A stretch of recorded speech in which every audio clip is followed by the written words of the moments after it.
Si l'option Mettre en évidence est activée, vous enregistrez cette réunion.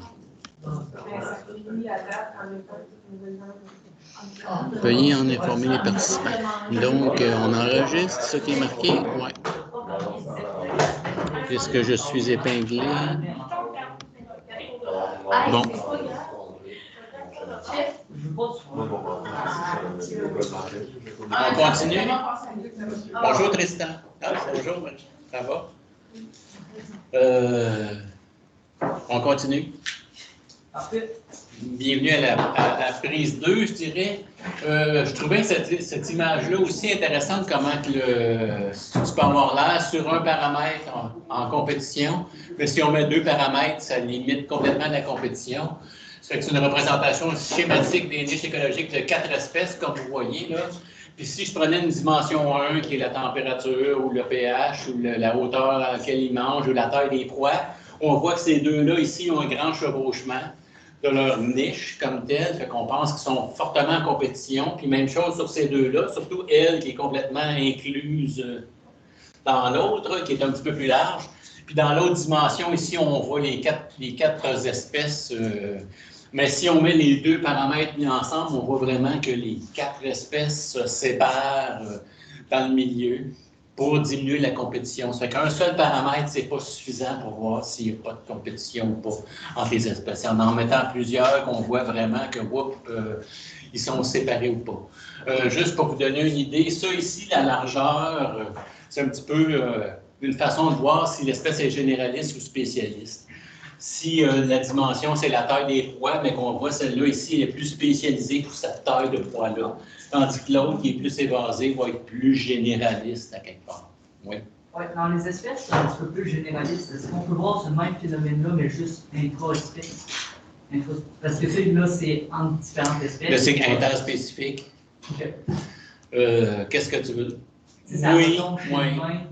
Comme des fois, tu vas voir certains à un certain spot, d'autres à d'autres spots. Si eux essayent d'aller à ce spot-là, je te dirais que, puis je vais y revenir tantôt, la compétition intraspécifique n'a pas le même effet sur la niche que la compétition inter. La compétition interspécifique a tendance à élargir, tandis que la compétition intra, non, c'est l'inverse. La compétition interspécifique a tendance à te spécialiser, tandis qu'une compétition intraspécifique a tendance à élargir comme telle pour limiter ta compétition avec les autres. Je vais y revenir tantôt, c'est un bon point. Gaël, tout simplement. Ça fait que ces 2 espèces de souris comme telles, là, fait que s'il y en a une, la souris épineuse, puis la souris dorée qu'on voit, qui vivent dans des habitats rocheux du Moyen-Orient puis de l'Afrique, bien, s'ils sont tout seuls, il y en a une qui va être de nuit. Si ils sont ensemble, elle va se ramasser de jour, tout simplement. Là. La seule façon de diminuer la compétition, c'est de changer de chiffre de travail comme tel. Là. Il y en a une qui va être nocturne. C'est la seule façon de baisser la compétition chez eux autres, parce qu'ils ont les mêmes milieux, les mêmes ressources, à peu près les mêmes habiletés de proie, et ainsi de suite. Fait que la seule façon, c'est que je travaille de nuit puis je travaille de jour. Ce qu'on se rend compte, c'est qu'ils peuvent partager, c'est que selon le temps, il y en a une, elle est diurne quand elle est avec celle-là, puis elle va être nocturne si elle ne l'est pas avec l'autre, tout simplement. Donc, comme je disais, une niche peut être étroite ou large. Plus la niche est large, plus l'organisme est considéré comme généraliste, puis plus la niche est étroite, plus l'organisme est considéré comme un spécialiste, tout simplement. Fait que la majorité des espèces ont des tendances à avoir des niches larges. En fait, c'est pas très, très avantageux d'être généraliste. Puis, sauf si la ressource, elle est renouvelable puis fiable. Renouvelable puis fiable, ça veut dire qu'il y en a tout le temps de cette ressource-là, puis on n'en manque jamais. C'est la seule façon d'en profiter. Puis si tu vas en profiter, c'est d'être un spécialiste. Si la ressource, elle n'est pas fiable, c'est-à-dire qu'à certains moments de la journée, certains moments de l'année, la ressource n'est pas là, bien, si tu es spécialiste, tu es fait. Fait que là, tu es avantageux d'être, comme je le marque, là, les généralistes sont des meilleurs compétiteurs si la ressource est peu fiable. Le fait qu'une journée est là, l'autre journée n'est pas là, bien là, tu es un meilleur compétiteur si tu es un généraliste comme tel. Vu qu'elle n'est pas là, tu vas te rabattre sur d'autres choses. Tandis que si elle est tout le temps là, puis elle est fiable, bien là, c'est bon que tu sois un spécialiste, tout simplement. Mais c'est plutôt rare que c'est renouvelable et fiable. C'est la seule façon de les séparer, l'avantage de un versus l'avantage de l'autre. C'est est-ce que la ressource est là tout le temps ou est-ce qu'elle est imprévisible? Si c'est imprévisible, t'es mieux d'être un généraliste. Ouais. Donc, ce que je disais tantôt, et la question de Gaël était très pertinente, la compétition intra- et interspécifique ont des effets opposés sur le spectre d'utilisation des ressources, la largeur d'utilisation des ressources.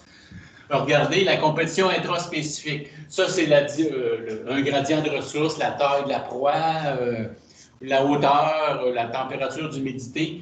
Mais veux pas, si tu veux diminuer ta compétition avec des individus de ton espèce, tu as tout avantage à t'en aller plus haut dans l'arbre ou plus bas dans l'arbre, ou de manger des plus grosses proies et des plus petits pois, parce que tout le monde bouffe à peu près cette taille-là.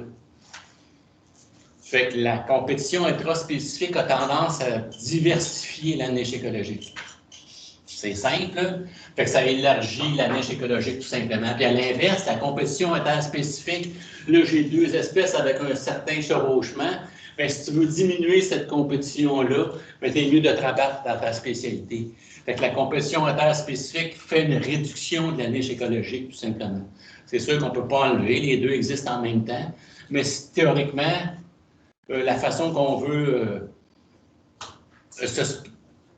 faire apparaître des nouvelles espèces, c'est de les mettre ensemble, puis de les mettre en compétition, puis de se spécialiser dans ton range que tu es le mieux, tout simplement. Fait qu'intra, tu t'élargis, puis inter, ben, tu te spécialises, tout simplement. Fait que deux spectres complètement différents. Je me rappelle, j'ai déjà mis cette question-là à l'examen, expliquer comment la compétition intra- et interspécifique ont des effets opposés sur le spectre d'utilisation, puis tout le monde l'a poché. Okay. Je pense que c'est ce mot-là, spectre d'utilisation des ressources. De quoi tu parles? C'est de ça que je parle.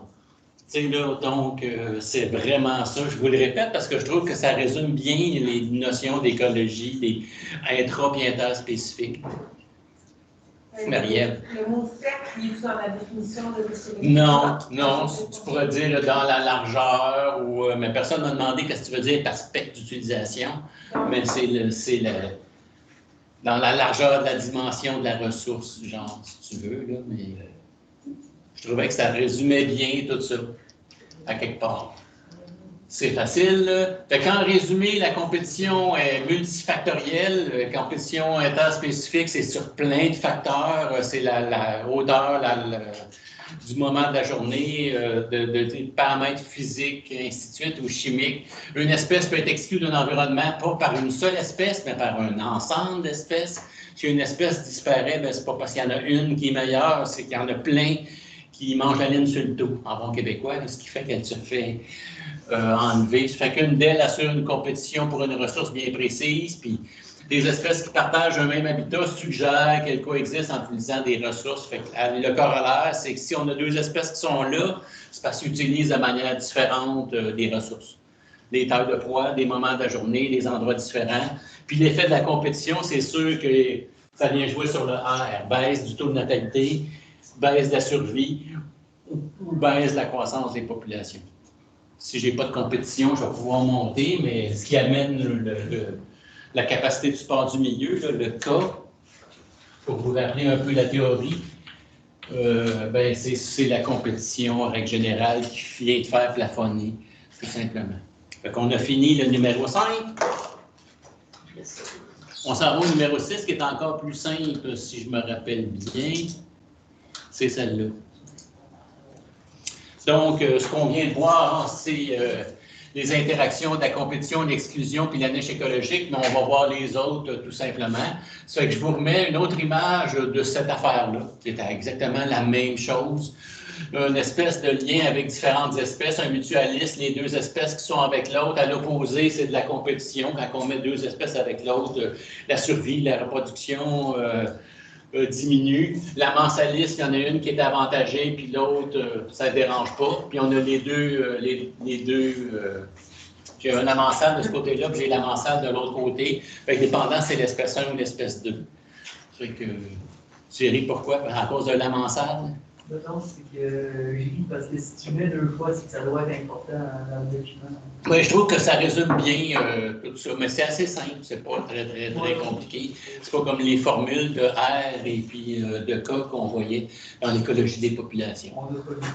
Ça fait que tout simplement, le neutralisme, c'est deux espèces qui cohabitent en une avec l'autre. Il n'y en a pas une qui est avantagée, puis il n'y en a pas une qui est désavantagée. J'ai essayé de trouver des images qui résument ça. Celle-là, si on fait de la taxo des végétaux, ça vous dit quoi? Un cactan. Celle-là, ben, c'est un mustélidé, j'imagine, c'est une martre. Théoriquement, la martre ne mange pas du cactan, c'est un prédateur. Est-ce que...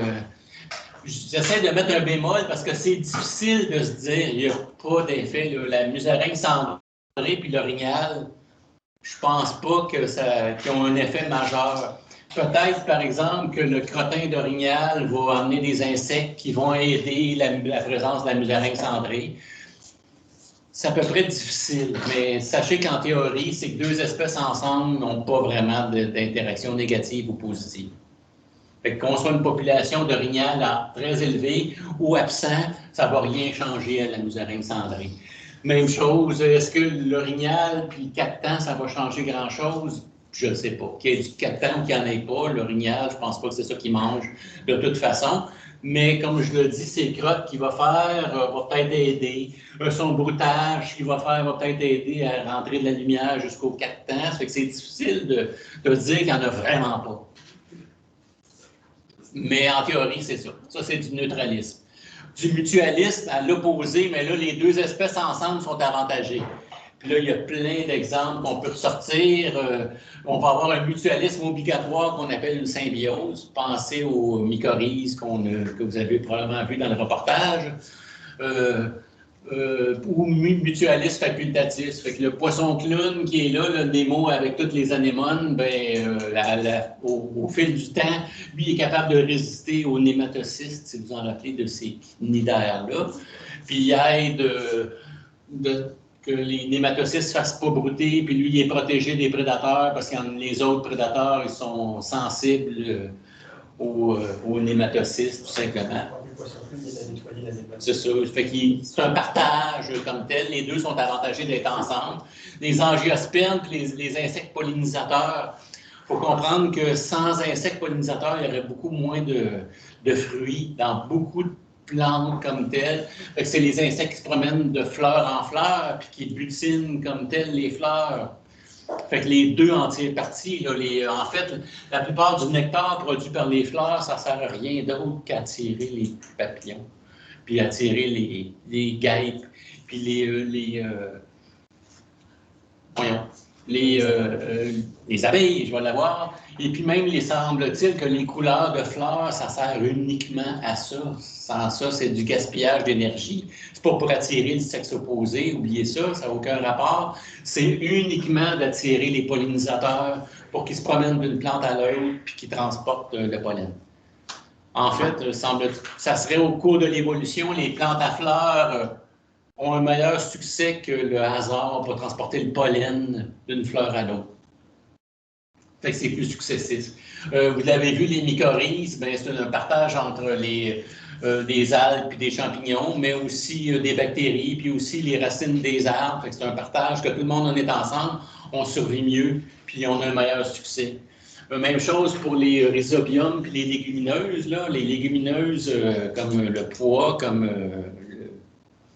toutes les espèces de cette famille-là, ils ont des nodules à l'intérieur desquels ils ont une bactérie, le rhizobium, qui permet de capter l'azote atmosphérique. Fait que c'est un partage, les deux ensemble. Le rhizobium ne vivrait pas s'il n'y avait pas les nodules des légumineuses. Les légumineuses ne pousseraient moins s'il n'y avait pas l'azote capté par le rhizobium. Même des termites, dans leur système digestif, eux autres, ils ont des bactéries qui permettent de digérer la cellulose. Sans ça, ils ne seraient pas capables. Ce n'est pas la termite qui digère la cellulose, c'est les micro-organismes dans leur système digestif. Même chose pour beaucoup de rats, de rongeurs. c'est pas qu'ils sont capables de digérer, c'est qu'ils ont une association avec les micro-organismes. Puis on a aussi des associations avec les micro-organismes dans nos intestins pour l'aider à notre digestion, tout simplement. On peut même acheter des pilules ou manger du yogourt, c'est une façon de refaire notre flore intestinale, qu'on dit, qui nous aide. Le lichen, c'est la même chose, de l'association entre une algue et un champignon qui permet de partager des ressources. Ça existe, c'est courant. Il faut comprendre que pour se rendre là, il a fallu une coévolution. Il a fallu qu'ils restent longtemps dans le milieu ensemble pour développer cette association-là, super étroite. C'est pas apparu du jour au lendemain. Ça a été une longue évolution jusqu'à se rendre là aujourd'hui. J'ai quelques exemples. Un acacia puis des fourmis porte-aiguillons. L'acacia, semble-t-il, va produire des tiges creuses dans ses bourgeons, puis il va aussi produire du nectar à travers des nectarines qu'on appelle, des nectaires, qui va produire des éléments sucrés pour attirer les fourmis. Qui dépensent de l'énergie pour attirer les fourmis. Puis qu'est-ce qu'ils font les fourmis, eux autres? Mais si vous regardez, on ne le voit pas, là, ou on le voit moins, mais c'est tout cliné. Le sol est cliné autour pour que la fourmi protège sa ressource. Fait qu'elle va cleaner, enlever les maladies, enlever les champignons, enlever les prédateurs qui viendraient brouter pour s'assurer que l'acacia survive encore mieux. Fait que c'est un partage des deux, là. Puis c'est pas apparu du jour au lendemain, c'est pas la fourmi qui s'est dit « Hey man, c'est une bonne idée, je vais faire ça ». Puis l'acacia, une plante, là, c'est pas supposé réfléchir puis penser, mais elle va produire, ça, ces petites bulles-là, c'est des bulles de nectar qui vont produire un nectar pour attirer les... c'est ça. C'est impressionnant. Donc, regardez ça, une association symbiotique, pas vraiment symbiotique parce que cet oiseau-là est capable de vivre tout seul, mais c'est un partage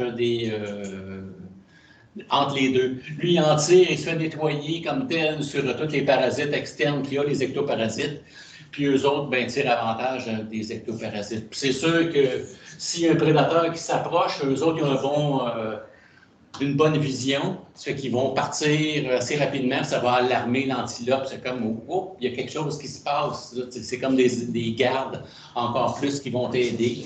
Fait que c'est un exemple, celle-là, c'est encore plus criant.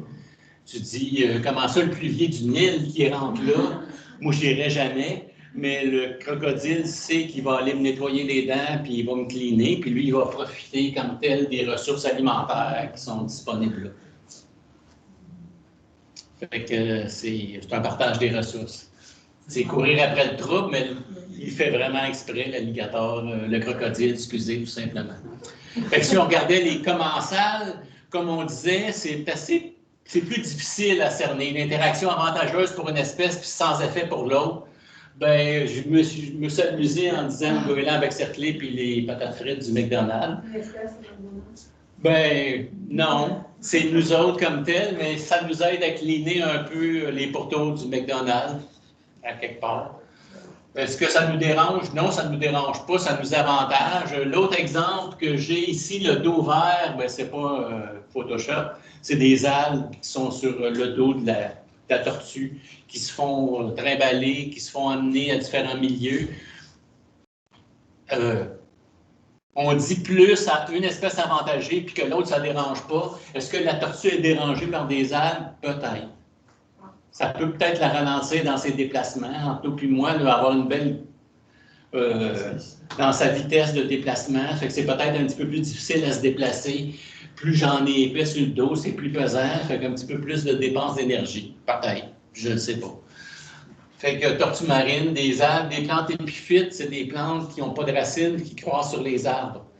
Fait que s'ils n'ont pas de racines, tout ce qu'ils font, c'est qu'ils profitent de la lumière qu'on va retrouver, là, les mousses espagnoles, d'autres broméliacées qu'on retrouve sur les arbres, qui font juste profiter de la lumière qu'on met un petit peu plus au-dessus, puis qui ne vont pas rien prendre que de la position sur le tronc d'arbre. Fait qu'on peut penser ça jusqu'à temps qu'on découvre, hop, non, ça a vraiment, il y a un meilleur taux de survie sur les tortues, moins ils ont d'algues sur le dos. Ce serait peut-être une façon de prouver que c'est pas plus, c'est rien sur l'autre. Celle-là, je ne sais pas si vous l'avez déjà vu, il y a des requins qui sont suivis par des espèces qui ont développé vraiment une structure pour se coller sur le requin. puis qui profite des débris, tout simplement. Ça fait que lui, il est avantagé, puis peut-être que ça ne dérange pas le requin. Peut-être que oui, mais qu'on ne le sait pas. Peut-être que c'est irritant, que c'est achalant. Non, c'est pas ça aussi.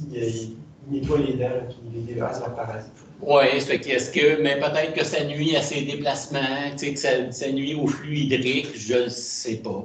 Mais c'est un exemple qu'on a dans les livres. Un autre, le poisson pilote, et puis des gros requins qu'eux autres suivent, puis ils ramassent les débris que le requin ne borde pas à ramasser, tout simplement. Si j'y allais de façon bien anthropologique, là, par rapport à l'humain, moi, je trouverais ça fatigant de me faire suivre tout le temps. Ah ouais. Mais c'est une interprétation bien personnelle, là, tu sais, peut-être qu'il s'est dit, ah, de la merde, puis que je les laisse. Ouais, il s'est résigné, comme on dit. Puis peut-être que ça le nuit, mais fait qu'il nage tout le temps, puis ils suivent comme une forme de parasitisme, en quelque part, tout simplement. Fait qu'un autre exemple, les hérons garde-bœuf. Comme vous voyez, il y en a de ces associations-là. Les pique-bœufs et les garde-bœufs, mais eux autres, il y a un partage. Eux autres, ils sont plus sensibles à la présence de prédateurs. Ils vont s'envoler, qui va alarmer le bœuf. Quoique, il n'y a pas grand prédateur. Il va s'intéresser à des bœufs en santé, adultes, bien nourris, peut-être des jeunes, mais pas les adultes. Je ne m'attaquerai pas à ça, même si j'étais un prédateur. La symbiose, mais là, c'est plus, deux espèces. La forme la plus évoluée d'association l'association des espèces, c'est une association obligatoire. Fait qu'un lichen comme tel, là, c'est un champignon, et puis une algue. Ce qu'on voit en vert, là, c'est l'algue, la chlorophylle de l'algue. Fait qu'ils ne peuvent pas vivre de manière séparée. Oui. Est-ce que la symbiose, c'est une sorte de mutualisme? Obligatoire. Ouais, OK. Obligatoire. Okay. En fait, si on les sépare, l'algue va être capable de survivre, mais pas le champignon, semble-t-il. Dans certains milieux pointus en écologie qui diraient que ce n'est pas une symbiose parce qu'il y en a un qui vivrait pareil s'ils n'étaient pas ensemble. C'est là, c'est un petit peu particulier. Fait comme on le sait, l'algue va fournir des sucres parce qu'elle fait de la photosynthèse, puis le champignon va fournir de l'humidité et puis des éléments minéraux qu'il va être capable d'aller chercher dans la roche. Vous l'avez vu avec André, j'imagine, les formes de lichen aussi. Là. Il y en a qui s'installent sur des roches. C'est les premiers qui commencent à digérer les roches. Je ne sais pas si vous avez vu le reportage sur les mycorhizes. Mais une des façons de commencer à aller chercher de la roche, c'est les champignons comme tels. Ils font une digestion extracellulaire, puis ils vont digérer la roche, puis ils vont chercher les éléments nutritifs qui sont dans ces roches-là, tout simplement. Les coraux, c'est un autre exemple d'association entre une algue et puis un animal qu'on appelle un cnidaire, tout simplement. Fait que le cnidaire va donner des sous-produits organiques. C'est pas pour rien qu'on trouve des coraux seulement dans la zone nérétique des océans, parce que ça prend de la lumière. Plus creux, la lumière ne se rend pas assez pour faire la photosynthèse de l'association des coraux. Pourquoi on a une barrière de corail autour d'Australie? Parce qu'on a juste la bonne profondeur pour permettre la lumière d'aller jusqu'au fond. Plus creux, ben, il n'y en a plus de coraux, la lumière ne se rend pas pour nourrir les algues, tout simplement. Les mycorhizes, qui est cette petite association-là entre champignons et arbres, tout simplement. Je vous ai séparé, il y a deux sortes de mycorhizes, des ectomycorhizes et des endomycorhizes. Endo, c'est que le champignon, le mycélium, rentre à l'intérieur de la racine, puis ecto va juste rester à l'intérieur des cellules de la racine, puis l'autre va juste rester à l'extérieur des cellules. Mais c'est vraiment un partage. Les produits de la photosynthèse, les glucides, les vitamines, puis les substances de croissance sont passés aux champignons, puis toute l'eau, puis les minéraux qu'il va chercher le champignon, ils partagent à l'arbre. Fait qu'aller voir le reportage, là, c'est super intéressant. Ça résume vraiment bien ce que ça fait comme association. Comment c'est plus dans ce cas-là. La mensaliste, ben, c'est négatif un, puis l'autre, ça donne rien. C'est assez difficile à trouver ou à présenter. C'est observé le plus souvent chez les végétaux, c'est le contraire du commensal. C'est une espèce liée à l'autre sans subir des conséquences. Fait que je mets une espèce, puis je ne suis pas désavantagé. Fait que le plus grand exemple qu'on donne dans les bouquins, c'est un grand arbre qui va empêcher le développement des petits juste en prenant la lumière. Est-ce que c'est ça? Bien, jusqu'à temps que la recherche fasse développer que non, on a plus d'autres choses et ainsi de suite.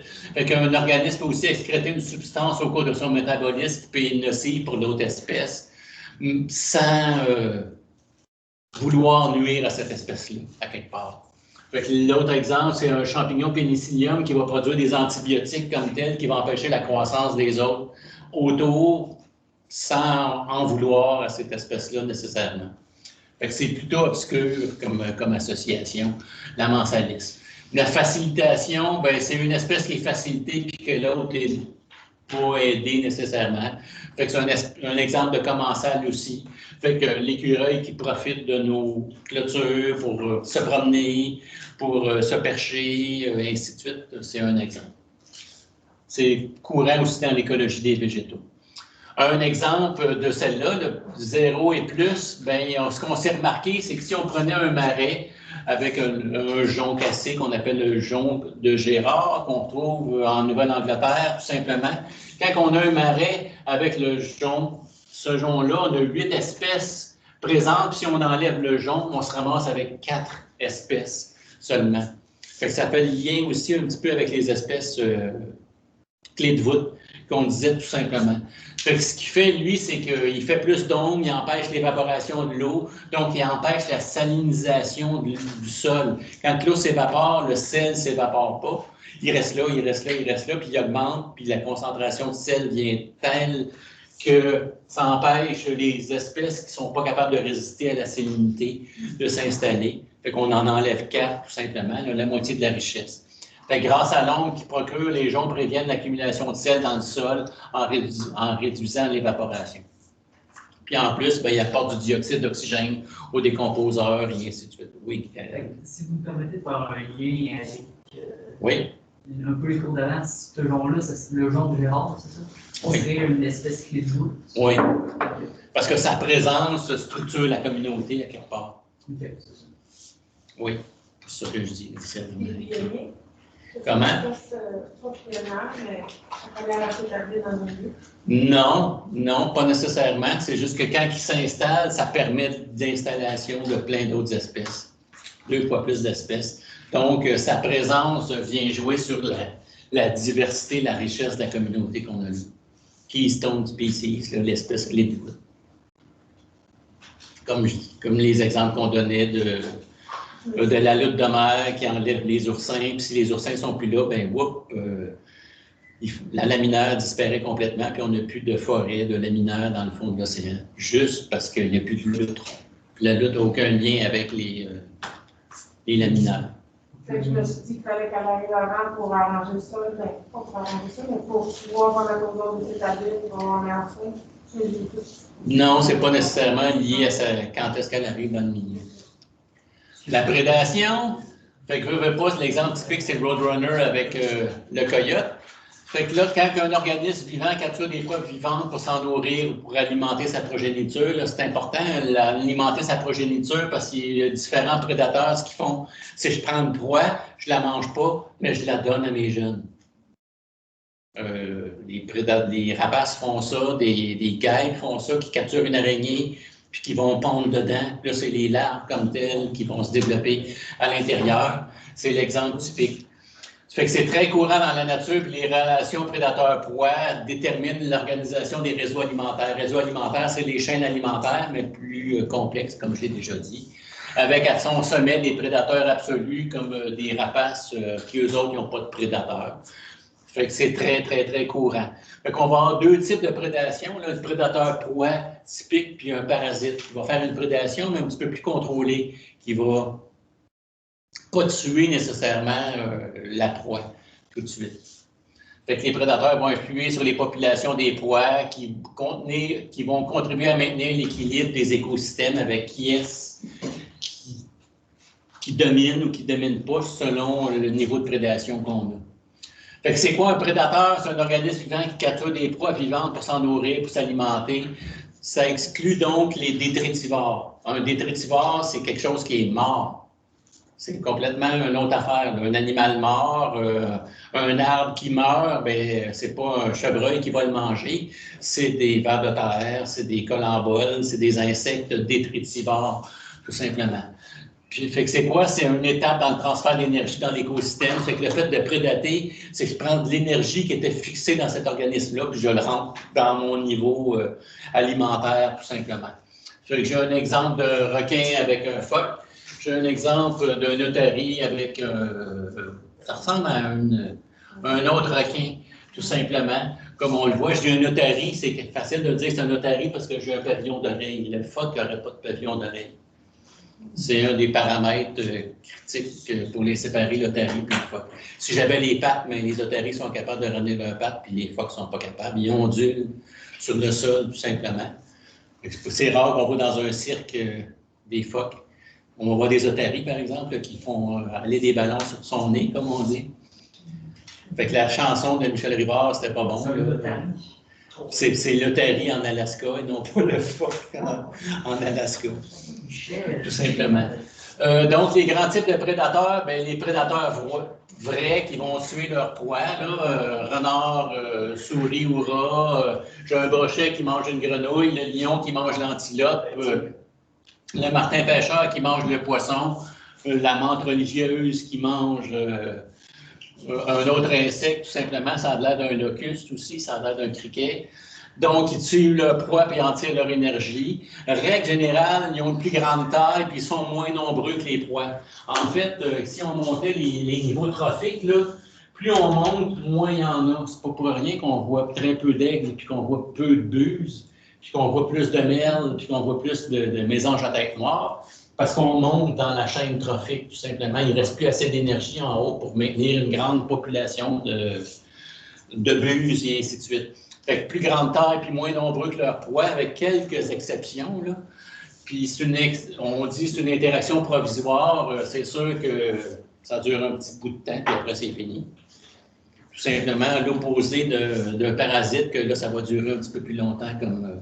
Ça fait que les loups, les lions, des granivores, des herbivores, c'est aussi un prédateur. Vous allez me dire, un granivore, c'est un prédateur? Oui, il va manger la graine, tout simplement. C'est une façon de diminuer le taux de natalité dans la population. Il ne va pas toutes les manger, mais il va aussi manger une proie qui est végétale dans ce cas-là. On a aussi des parasitoïdes. C'est une forme de... La larve là, qui se fait pondre, ou le puceron qui se fait pondre, bien, qui se fait manger par l'intérieur, c'est une façon de se faire prédater, tout simplement. Puis le terme qu'on utilise, c'est un parasitoïde. C'est plus qu'un parasite. Le parasite, il va garder ça longtemps comme tel, tandis que le parasitoïde, il va le tuer, mais il va en sortir tout simplement.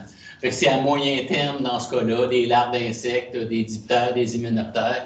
Si vous regardez ça ici, c'est plein de petites larves sur la chenille comme telle qui est après se faire bouffer tranquillement pas vite par les larves. Fait qu'on n'a rien inventé avec les films d'aliens, ça ressemble à ça. C'est typique. Fait que les grands types de prédateurs, bien, des brouteurs, si je commençais, qu'on soit frugivore, qu'on soit herbivore, granivore, nectarivore, c'est une forme de prédation. Veux pas, l'orang-outan qui mange une banane, bien, il y a moins de bananes comme telles pour faire des bananiers après.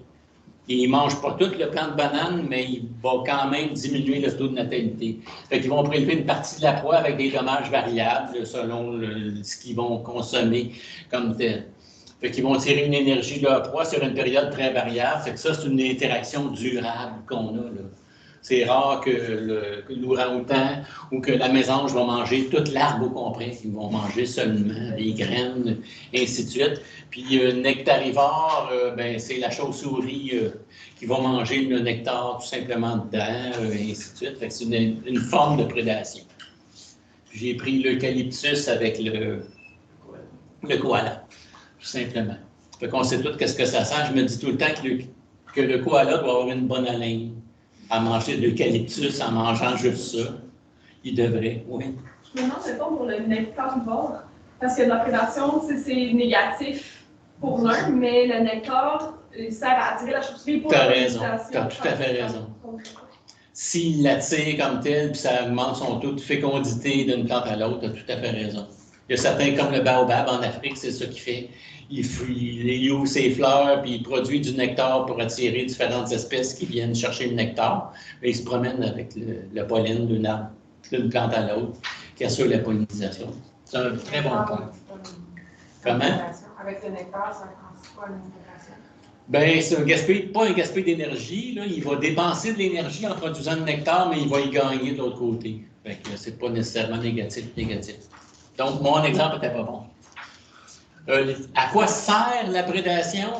Regardez, c'est un prédateur qu'on voit partout, des araignées, là, c'est un prédateur, c'est sûr et certain.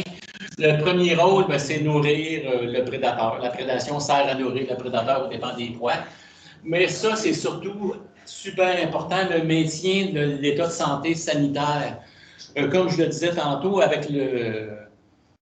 pas les bisons, mais les bœufs, qui est-ce qui va se faire manger en premier, qui va se faire prédater? C'est ceux qui sont malades. C'est ceux qui, de toute façon, ne sont pas en meilleure santé.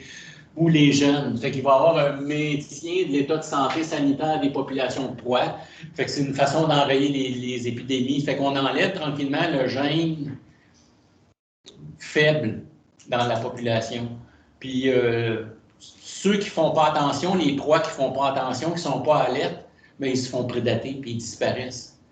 C'est comme je le dis, là, on lit de fetus survive, fait que tranquillement, pas vite, le gène de ne pas faire attention, il va disparaître. Fait que tous ceux qui vont rester, c'est ceux qui font vraiment attention, fait qu'on purifie l'état de santé de la population. Puis c'est sûr qu'on va limiter la taille de la population. Là. Si la population n'est pas à cas, à capacité du sport du milieu, bien probablement que c'est parce qu'il y a beaucoup de prédateurs.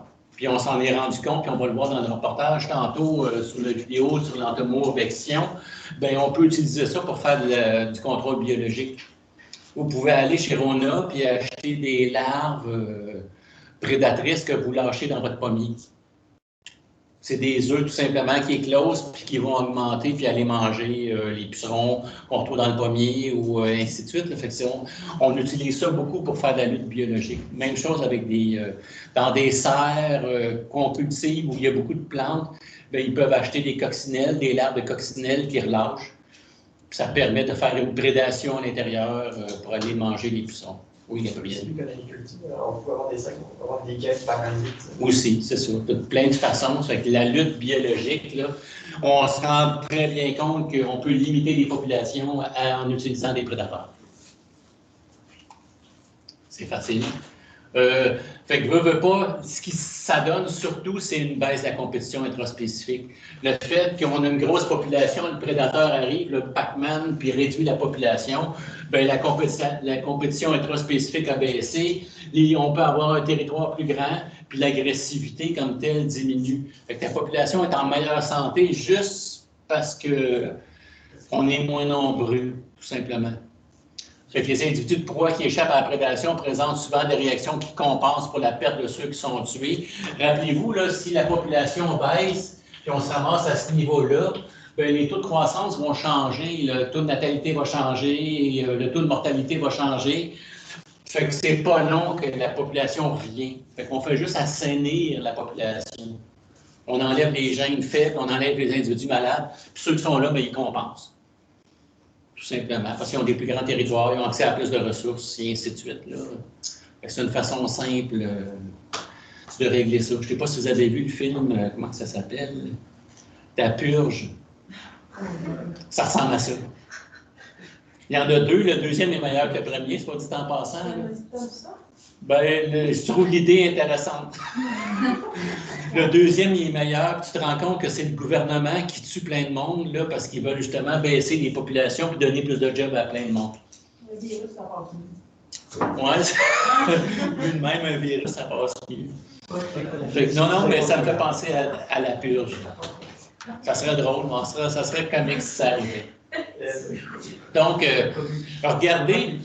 Un des paramètres importants qu'on sous-estime, c'est la spéciation que donne la compétition. La spéciation, c'est la formation des nouvelles espèces. Puis on a ici deux bistons que j'appelle Betularia parce que c'est un papillon qui se pose sur des bouleaux. Fait que pourquoi il se pose sur des bouleaux? Parce qu'il a l'allure d'un bouleau. Là. Il se camoufle assez facilement. Fait qu'imaginez au 19e siècle, quand on chauffait beaucoup au charbon, fait que ça faisait beaucoup de suie dans le ciel, fait que ça noircissait les bouleaux. Fait que là, c'était pas mal plus facile de voir ceux-là. Fait que la prédation était pas mal plus intense sur ceux qui étaient pâles. Puis tranquillement, pas vite, mais on a sélectionné, on enlève toutes les pâles, puis on se ramasse avec quelques années, quelques générations, avec le même biston, mais qui sont rendus noirs parce qu'on a enlevé toutes les pâles. Jusqu'à temps qu'on arrête d'utiliser je vais l'avoir. Le charbon, merci. Donc, on arrête la suie. Puis là, ben, eux autres sont super évidents maintenant sur les bouleaux. Ça fait qu'on les enlève. Seulement ceux qui sont pâles qui finissent par survivre, et ainsi de suite. On appelle ça la spéciation, la formation des nouvelles espèces, là. La seule façon qu'on les forme, c'est en enlevant un certain nombre. Puis qui est-ce qu'on enlève? Puis ceux qui restent, ben, c'est ça le moteur de l'évolution, à quelque part. Un bel exemple qu'on trouve dans tous les livres d'écologie, d'évolution comme telle, c'est en enlevant certains gènes qu'on pousse l'espèce à changer comme telle dans le milieu. Ça ici, c'est l'allure extérieure, mais il va aussi avoir des changements internes, autant biologiques que qu'est-ce que je mange, où est-ce que je mange, quand est-ce que je mange, et ainsi de suite. Là. Ceux qui avaient le comportement de se cacher dans le creux des branches, bien, eux autres survivaient un peu mieux, et ainsi de suite. C'est pas juste la couleur. Si on tombait dans une autre branche, parasitisme, un qui est aidé puis que l'autre qui n'est pas aidé. Fait que moi, je donne tout le temps l'exemple d'étudiants de rapports ensemble, puis qu'il y en a un qui ne fait jamais rien. Ça fait que ceux qui travaillent fort, ben ils travaillent fort, puis l'autre, ben il te nuit comme tel dans la présence. C'est quand un organisme vivant qui se nourrit s'abrite ou se reproduit en établissant une interaction durable avec un autre organisme. Fait qu'on a différents parasites, la tique, gorgée de sang, le maringouin ou les autres brûlots ou autres qui ont besoin de sang pour maturer les œufs. Puis c'est moins évident, mais ça existe, des plantes parasites, pensez au monotrope uniflore dans ce cas-là, à l'épiphage de Virginie. Fait que toutes les plantes qui n'ont pas de chlorophylle, ils ne font pas de photosynthèse, bien, ils vont se brancher sur des racines d'autres qui font de la photosynthèse, puis ils parasitent. Il y a aussi des espèces de champignons qui prennent le contrôle du cerveau des insectes. Bien, c'est une forme de parasitisme. Il y en a plusieurs comme ça. Il y a même des larves qui font ça, des larves de diptères. J'ai vu qu'ils prennent je vais l'avoir, une limace, puis qu'ils vont pondre dans la limace. Puis là, le parasite s'en va dans le cerveau, puis il change le comportement de la limace. Puis habituellement, la limace se cache. Essaye de rester dans le sous-bois pour ne pas se faire prédater par les oiseaux. Mais s'ils veulent compléter le cycle puis se ramasser dans les oiseaux, là, le parasite qui est dans le cerveau, mais il amène la limace en plein milieu du champ. Puis c'est comme mange-moi, mange-moi. C'est assez l'enfer quand tu dis que la larve prend le cerveau puis fait changer le comportement de l'autre comme tel pour pouvoir compléter son cycle. C'est une longue coévolution. Ça veut dire qu'ils est ensemble longtemps. Puis la seule façon qu'on l'a trouvé, c'est de changer le comportement de ton autre. Dans ce cas-là, c'est un cauchemar. C'est ce que je me dis, si la limace est consciente de tout ça ensemble, elle peut pas. Je ne sais pas. Jusqu'à quel point la limace est consciente, c'est une très bonne question. Je ne sais pas. Mais bref. Elle sait qu'elle n'a pas le contrôle de son corps. Ouais. Ah, shit! Mais ça arrive plus souvent qu'on pense, curieusement. Ça fait que c'est une interaction symbiotique dans laquelle le parasite se nourrit dépend de l'autre puis il porte un préjudice. Ça peut être mortel ou pas, dépendant de plein de choses, tout simplement. Fait qu'un parasite, c'est quoi? C'est de petite taille et plus nombreux par rapport à leur poids qu'ils utilisent à leur fin pour leur développement, de préférence sans les tuer. Habituellement, c'est ça. Fait qu'ils tirent de l'énergie de leur hôte sur une période de temps variable, fait que c'est durable comme tel. Fait que maringouin, tique, sangsue, et ainsi de suite. Là. Puis quand on parle de parasites, on peut les séparer en deux. Ce que je vous donnais depuis tantôt, c'est des ectoparasites, des parasites externes, mais on a aussi des endoparasites. Pensez aux vers solitaires, pensez aux ascaris, les vers, en tout cas chez nous, qu'on peut avoir à l'intérieur du corps. Fait que des ectoparasites sont généralement des hématophages. Là, ils bouffent du sang. Ils se collent sur nous autres, puis ils bouffent du sang. Puis des endos, ben c'est des parasites viscéraux qu'on va retrouver à l'intérieur de système digestif. Puis là, règle générale, tout ce qui reste eux autres, c'est un système digestif et un système de reproduction. Oubliez les systèmes sensoriels, les systèmes de déplacement, ils n'en ont plus. Ça sert juste à bouffer puis se reproduire. Puis ça digère votre nourriture que vous bouffez, tout simplement. Fait qu'on en a tous des parasites, là, en règle générale, mais de moins en moins des parasites intestinaux. Quoique dans certains pays sur la Terre, on en a encore chez l'humain, tout simplement. On peut parler, quand on parle de parasitisme, on peut l'exploser en parlant de parasitisme social. Des fourmis qui prennent des pucerons comme esclaves, j'en ai déjà donné, là, des pucerons, des fourmis qui élèvent des pucerons pour tirer profit du miel-là, tout simplement, comme nous autres on fait avec le lait de vache qu'on utilise. Comment? Ben, semble-t-il que les pucerons sont capables de vivre s'ils n'étaient pas là. Oui, déjà, les fourmis, ils protègent leurs prédateurs comme les coccinelles. Oui, tu as raison. C'est difficile de couper au couteau, tu as raison. Ils vont les protéger. On va avoir du kleptoparasitisme, comment je dirais, voler quelque chose qu'un autre prédateur a capturé. C'est courant chez les oiseaux. Pourquoi? Parce que c'est facile de le voir. C'est facile de voir la sterne a quelque chose dans le bec, elle vient de sortir avec un poisson. Les goélands s'en vont tous dessus, la charge jusqu'à temps qu'elle l'échappe, puis que les autres vont partir avec. C'est du kleptoparasitisme. Ben, ils chicanent, ne veut pas, c'est très courant. Chez l'aigle à tête blanche, c'est très courant aussi, le pigargue à tête blanche, de se faire achaler par un autre compétiteur jusqu'à temps que j'échappe ma proie puis que je pars avec. Ils font ça entre eux autres. Interspécifique puis intraspécifique aussi, là, c'est courant aussi. Alors, regardez, ça, c'est une panorte qui est une forme de mouche, tout simplement prédatrice, qui va aller prendre... j'allais dire Bilbo le Hobbit, là, mais celui qui a été pris par l'araignée, puis ça va tirer profit du repas qui a été préparé par l'araignée. Elle s'est préparé un snack, elle l'a enveloppé, elle lui a injecté son liquide qui fait liquéfier toutes les... l'intérieur, ça fait qu'elle est après manger, on en profite tout simplement. Fait qu'elle veut pas, c'est courir après le trouble, là, je m'approche d'une toile d'araignée collante, gluante, dans laquelle je peux me pogner. Fait qu'elle a développé des stratégies pour être capable d'aller seulement là-dessus. Fait que c'est une forme de vol de proie, tout simplement. D'autres choses, regardez ça ici, j'ai cette maman-là qui ne se rend pas compte que ce n'est pas son petit.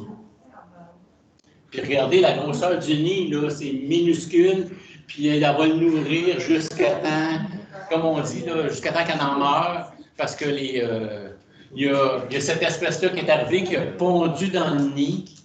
Règle générale, cette espèce-là a sorti les œufs, tout simplement. Là, je les pousse parce qu'elle a tout avantage à éclore le premier. Quand elle va éclore le premier, c'est déjà plus gros. Jette les œufs à l'extérieur. Puis la mère n'est pas capable de s'en rendre compte. Elle pense que c'est le sien. Le nourrit jusqu'à épuisement, souvent, comme tel. Fait que cet oiseau-là ne fait pas de nid. Parasite des nids, qu'on appelle ça un parasitisme social. Regardez, ça c'est un œuf de vacher dans un nid de moucheronne phébie. Pour nous autres, c'est bien évident. La maman ne fait aucune différence. Lui, il va éclore en premier, il va toutes les crisser dehors en bon québécois pour s'assurer de la ressource, puis la maman va le nourrir jusqu'à temps qu'il quitte le nid. Shit! Ouais. Mais hey, ça a pris du temps pour développer cette association-là. Là. Comment est-ce que le vacher a développé ça? Il ne s'est pas dit moi, je vais faire ça. J'essaie de comprendre comment le mécanisme a pu en se rendre là. Je ne sais pas. Mais c'est efficace en tout cas. Semble-t-il que le vacher ne fait plus de nid, ou à peu près pas. Il utilise seulement le nid des autres. Fait que lui, le seul défi qu'il a, c'est de trouver un nid juste au moment qu'il y a eu la ponte des œufs pour rentrer dedans. Tout simplement. Mais c'est pas n'importe quoi, là. C'est une forme de parasitisme. Donc, la compétition intra et inter existe simultanément. Si je dis en conclusion, là, certaines relations sont intimes puis d'autres sont minimes, ça dépend. Certaines sont bénéfiques, d'autres sont désavantageuses, là, selon les cas. Certaines vont aider à augmenter la population, à les stabiliser ou à les diminuer, peu importe, là, dans les types de relations. Fait qu'on va continuer. Celle-là, je la trouve intéressante sur la coévolution. Quand on parle de relations comme telles, ne serait-ce que le moucherolle et puis le vacher, bien, c'est une adaptation évolutive qui se produit entre deux espèces à la suite de leur influence réciproque. Veut pas, toutes les espèces, que ce soit végétales ou animales, essayent de répondre à une prédation. Regardez le rosier, la façon qui est faite pour essayer de moins se faire prédater, c'est de développer des aiguilles, des épines dessus, tout simplement. La nicotine, différents produits produits par les plantes, c'est pour essayer de limiter, de se faire bouffer par des herbivores et ainsi de suite. La passiflore, elle a produit des substances toxiques qui protègent ses feuilles contre les insectes herbivores. Mais à la longue, les larves vont se nourrir parce que leurs enzymes vont développer la capacité de digérer ces composés toxiques-là, tout simplement. Puis peut-être que la larve, en plus, si on prenait l'exemple de la larve du monarque, qui lui mange le lait de l'asclépiade. L'asclépiade, c'est toxique. Ce que ça fait, c'est que la larve, elle est toxique. Ça lui a coûté cher, ça lui a coûté d'être capable de développer des enzymes digestifs, mais en retour, par exemple, ce que ça donne, c'est qu'il se fait moins prédater. Vu qu'il est rendu toxique, la larve, ben, il se fait moins bouffer. C'est tellement avantageux qu'il y a d'autres espèces de papillons qui se sont dit, ben, je suis mieux de ressembler à un monarque, le vice-roi, qui ressemble comme deux gouttes d'eau au monarque. Ben, c'est juste parce que c'était tellement efficace. Le vice-roi, il n'est pas toxique. Mais il s'est dit, il se fait moins bouffer, donc il ne s'est pas dit, mais l'évolution a amené ça, tout simplement. Fait que c'est la coévolution, en fait. C'est le fait d'avoir ces deux espèces-là ensemble qui a aidé à développer ça, tout simplement. Fait que la coévolution implique des réponses évolutives entre deux espèces ou deux populations, tout simplement. Le fait de les avoir ensemble, ils se répondent l'une avec l'autre par des stratégies différentes. Fait qu'au cours du temps, les deux parties viennent à s'associer étroitement parce qu'on a eu une longue coévolution, tout simplement. Fait que la spécialisation, la situation dans laquelle une espèce interagit qu'avec une autre espèce ou un petit nombre d'espèces, c'est plutôt rare, que je dirais, la spécialisation. Il y en a tout le temps plein de relations. Fait que le mutualisme et la symbiose sont un type d'interaction entre les populations dans lequel les deux participants bénéficient de l'association. Donc, on est co-évolué ensemble. Quand on parle de mutualisme puis de symbiose, la seule façon que c'est pu arriver, c'est parce qu'on a co-évolué, tout simplement. Fait qu'on va avoir du mutualisme trophique par rapport à... On est ensemble parce qu'il y en a un qui mange l'autre. Mutualisme défensif, on est ensemble parce que l'autre me défend contre des proies ou des prédateurs. On est ensemble parce qu'il m'aide à passer le pollen d'une plante à l'autre et ainsi de suite, là. Fait que le mutualisme peut être obligatoire ou facultatif, dépendant des cas. Obligatoire pour le lichen, entre autres, mais facultatif pour d'autres, tout simplement. Si on regardait la coévolution chez les prédateurs puis les proies, la série de réponses puis d'associations, je vais juste finir ça, puis on prendra la pause après ou on regardera la vidéo après. Ça fait qu'un prédateur façonne chez la proie des adaptations à la fuite. Le fait que les proies courent, c'est parce qu'ils se sont fait courir après par des prédateurs. Les antilopes qui sautent puis qui courent rapidement, bien, ils se sont fait sélectionner pour avoir des antilopes qui sautent et qui courent rapidement. C'est comme une sélection de traits interactifs. On a une sélection de traits chez le prédateur, puis une sélection de traits chez la proie pour être capable de sauver tout simplement. Fait que les prédateurs, il a fallu qu'ils développent où est la proie, des systèmes de trouver la proie, être capable de les localiser puis de déterminer leur profit, de contourner les systèmes d'alarme de la proie. Je ne veux pas si la proie l'entend le prédateur, mais il va trouver des façons de se cacher pour se rendre jusqu'à sa proie. Il va être capable d'engendrer de la poursuite, puis de les maîtriser, puis de les consommer. Fait que c'est un paquet d'adaptation. Oui, Gabriel. C'est comme une course à l'armement. Exactement. Il y en a un qui court. Il y en a un qui développe une une caractéristique, en tout cas une capacité pour échapper à son prédateur, et le prédateur, du coup, va compenser les mouvements pour contrer ça. Exactement. Puis c'est ça, une course à l'armement, c'est vraiment bien dit. Fait que, veut pas, quand on regarde l'adaptation des prédateurs, un prédateur ne va pas manger n'importe quoi. Ça fait qu'il y a comme une analyse, pas une analyse, mais une analogie sur la taille de la proie et puis le prédateur. Règle générale, les prédateurs sont plus gros que les proies. Règle générale, c'est ça. Sauf s'ils s'associent ensemble. Un coyote ou un loup va être capable de tuer un orignal s'ils sont plusieurs loups ensemble. Puis même chose avec les lions, là, ils vont être capables de manger une proie plus grosse parce qu'ils vont s'associer ensemble. Mais règle générale, les grands prédateurs mangent des grandes proies, sauf exception, puis des petits prédateurs, sauf exception comme la baleine qui va manger du plancton, mais ça c'est un grand prédateur qui va manger du krill qui est minuscule ou microscopique. Mais ils vont en manger en quantité industrielle, tout simplement. La taille des proies capturées est limitée. La relation entre la taille du prédateur et celle de la proie choisie dépend de l'abondance des proies puis de l'état nutritionnel du prédateur, grosso modo. Fait que pour donner une idée, le lion, bien, grâce à leur mâchoire et les membres puissants, les lions sont capables d'attraper des proies un petit peu plus grosses qu'eux autres. Fait que le Saber-tooth, j'imagine qu'il était capable de capturer des pas mal plus grosses proies qu'eux autres parce qu'il était équipé pour, tout simplement. La seule façon que la proie avait, c'est je vais me cacher. Je vais courir plus vite, ainsi de suite, ou je vais développer que je suis toxique, et ainsi de suite. Là, c'est les seules façons qu'on a. Fait que comme ils ne savent pas courir vite sur des longues distances, bien, la seule façon qu'ils ont trouvé, eux autres, c'est d'être discrets et puis de faire l'effet de surprise ou de faire des chasses coopératives.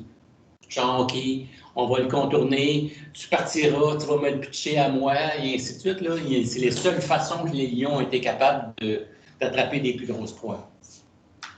En fait, c'est les lionnes, c'est pas les lions, ça va être sexiste, là. Les lions font rien, autre que se reproduire, puis d'attendre d'avoir des restes. Ils défendent leur petit.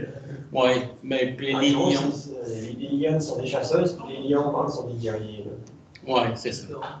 Fait que, bref, les adaptations à localiser puis capturer, ben, ça a développé une agilité, une rapidité.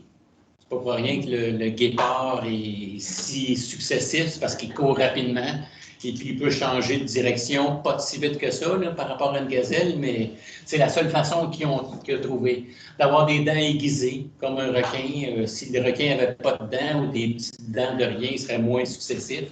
Des puissances de propulsion, c'est pas pour rien que le brochet il est capable de se propulser très, très, très rapidement pour augmenter son taux de capture. Un venin injectable, si je suis capable juste d'injecter le venin puis que la proie, je la lâche après, ben, elle va finir par mourir, certaines espèces de serpents. D'avoir des plongées contrôlées, d'être capable de plonger longtemps pour aller chercher une proie comme chez les poules de bassin. Il a fallu développer ça. Avoir des chasses coopératives chez les primates, les loups, les hyènes, les lions, les fourmis, ainsi de suite, qui va lui permettre d'aller prédater quelque chose de plus gros que sa taille, tout simplement. Donc, on va avoir des adaptations sensorielles aussi. Là, les insectes qui vont dans l'ultraviolet, qui vont être capables de voir des mouvements très, très, très rapides. Essayer de capturer une libellule, c'est plutôt difficile avec un filet fauchoir, là, parce qu'elle va venir avec les gros yeux, puis elle est sensible au mouvement. Les chats, c'est à peu près la même chose. Il y a une souris devant elle, devant le chat, puis qu'elle ne bouge pas. Mais aussitôt qu'elle se déplace, ça, il est sensible à ça, au mouvement. Des changements à l'intensité de lumière, la position des yeux. Un prédateur, en général, les yeux sont plus centrales en avant pour pouvoir voir en 3D. Les proies, comme le lièvre, il est capable de voir à plus grand angle, mais voit moins en 3D. Fait que c'est difficile d'attraper une proie si je ne vois pas en 3D, d'être pas capable de localiser sa position comme telle. Des faucettes thermosensibles chez les serpents. Les serpents sont capables de voir la chaleur d'une proie. C'est comme s'il y avait une caméra photosensible comme yeux, tout simplement. Ou les radiations infrarouges, certains poissons qui vont produire des décharges électriques,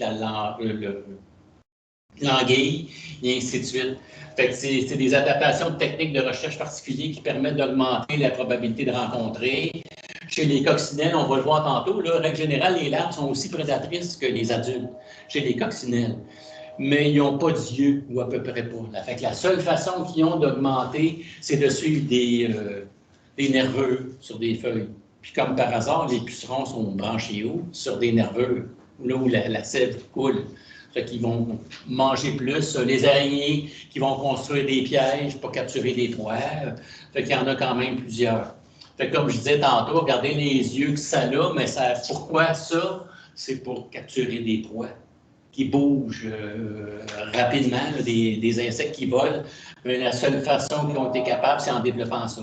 Comme vous voyez, là, ça ici, c'est ce que voit un insecte par rapport à nous autres sur une fleur, ce qui est sensible aux ultraviolets. Fait qu'il y a des indices encore plus évidents de la présence de la fleur pour aller butiner dessus, chercher le nectar.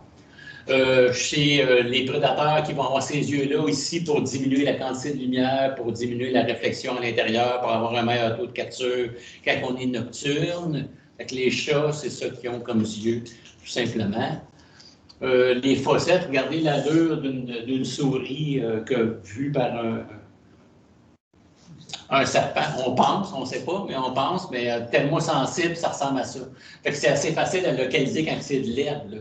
Et caché dans l'herbe, je vois une tache de couleur qui m'indique qu'il y a de la chaleur produite là par une proie, tout simplement. L'écholocation qui a été développée chez les chauves-souris, mais aussi chez certaines formes de mammifères marins aussi, qui envoient des ondes. Quand on n'a pas une bonne visibilité, là, la nuit, on ne voit pas clair, surtout quand il fait noir, puis dans le fond des océans, il y a peu de lumière, ça fait que c'est plus difficile. La seule façon de les localiser, c'est avec écholocation.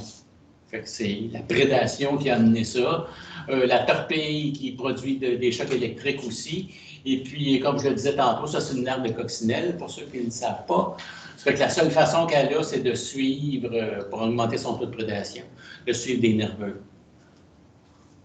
Et puis, ça, qui a été inventé par les araignées pour chasser, tout simplement, système de chasse. Je finis presque avec ça.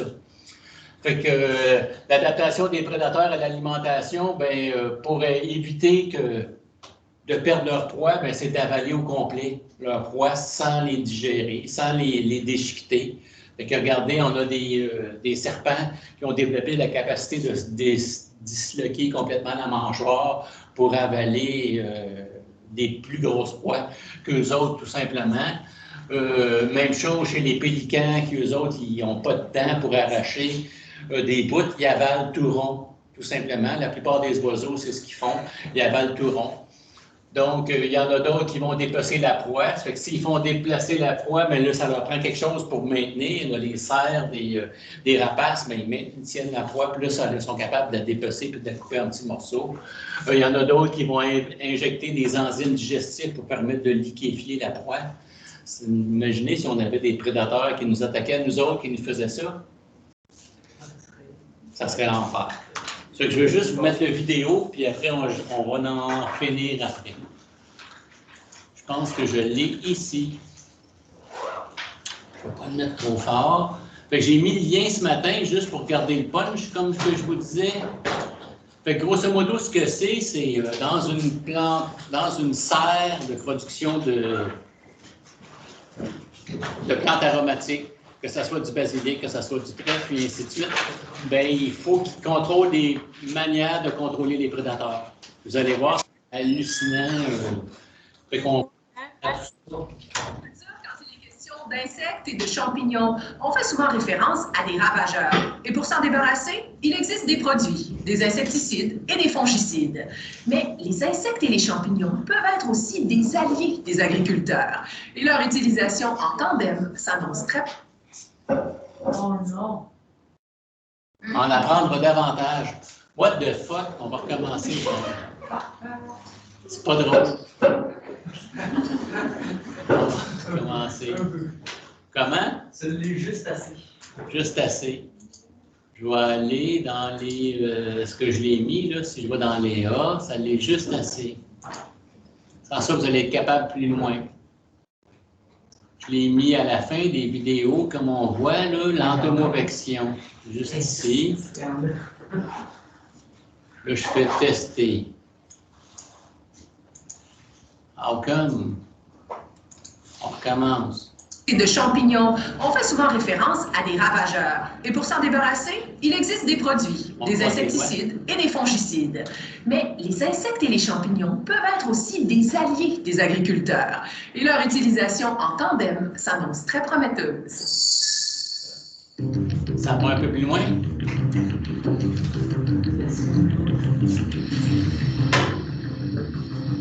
Voici la plus grande serre de fines herbes au Canada. 6 hectares de basilic, de menthe et autres plantes aromatiques. Pour les faire pousser, les outils technologiques ne manquent pas. Rampe d'arrosage automatique, système de rempotage robotisé. Jusqu'à l'éclairage qui permet de contrôler la croissance et même le goût des plantes. Mais malgré toutes ces avancées technologiques, Marco de Leonardis reste démuni devant de minuscules créatures. Des insectes si petits qu'on peut à peine les voir. On les appelle des thrips.